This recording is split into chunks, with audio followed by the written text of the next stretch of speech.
Video yang menunjukkan aksi keluarga menyambut salah seorang wanita keluar dari kamar mandi baru-baru ini viral di media sosial. Video tersebut menyita perhatian publik setelah dibagikan oleh akun TikTok @hakok. Dalam video tersebut, tampak keluarga itu menyambut wanita yang keluar dari kamar mandi dengan begitu meriah. Dari sang kakak hingga ibu wanita yang disambut di video juga terlihat begitu bahagia.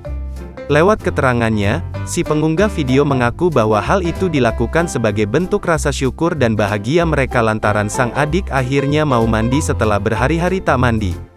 Syukuran karena ada sesuatu, syukuran karena adik yang gak pernah mandi, akhirnya mandi, tulisnya dalam keterangan video. Sontak video tersebut mendapat beragam komentar dari warganet.